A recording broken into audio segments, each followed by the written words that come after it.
3 words? Oh my God.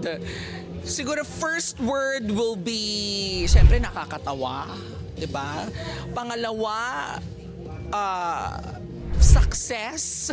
Success tayo sa pagkikwento ng mga istoryang dapat ikwento, istorya ng lipunan na kailangang pag-usapan, at istorya ng lipunan na kailangan nyo pong malaman.